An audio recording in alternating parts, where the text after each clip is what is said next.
essa questão do ficar sozinha tem muito mais a ver com algo que se passa internamente em nós, né? Independente da gente estar acompanhado ou não, a gente sentir essa solidão. É muito mais assim sobre a gente dar conta de dar espaço para esse outro chegar e ficar, né? Eu tô falando a níveis profundos. É claro que a gente sabe de situações na prática, de várias situações que acontecem, né? Mas no relacionamento de casal, e aí a gente, quando a gente trabalha, cada casal, a gente olha para isso de maneira profunda, né? O que acontecia em um e outro. A gente fala que sempre é uma situação que tem dois lados, né? Não é nem de falar de estar certo ou de estar errado, e que tem realmente situações que são insustentáveis de se permanecer juntos. A gente sabe disso, né? Que tem coisas que não tem condição. Mas o que a gente está falando é quando eu estou dentro de uma relação e me sinto sozinha, né? Me sinto profundamente frustrada. E aí vem essa questão de que ficar sozinha é muito mais sobre não confiar.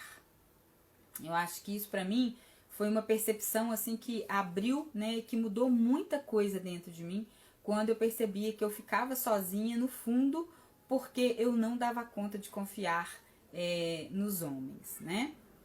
Então eu falo que uma pessoa, ela só pode, uma mulher, no caso específico a gente está falando de relacionamento de casal heterossexual, né, mulher e homem. Eu falo que, mas o que eu vou dizer que é para todos, mas quando eu falo de relacionamento é mais nesse sentido. A gente só fala que a gente só pode andar acompanhada, né, e compartilhar a nossa vida quando a gente confia nesse outro, né? Isso é óbvio. Mas é o contrário, assim, muitas vezes a gente tem muita dificuldade de confiar e não se dá conta disso. Porque sem confiança a gente vai sempre andar sozinha, a gente vai estar sempre fechado em nós mesmos, sempre com medo, né, de que a outra pessoa vai poder nos ferir, vai nos ferir em algum momento, vai nos decepcionar, vai nos frustrar, vai nos fazer sofrer. No fundo, muitas vezes é uma percepção inconsciente que a gente tem, né? Uma desconfiança inconsciente. E o que acontece é que muitas vezes essa desconfiança não vem de algo que nós tenhamos passado na nossa história. Por exemplo, eu tive um relacionamento e fui traída, por exemplo, e por isso que eu não confio nos homens, né?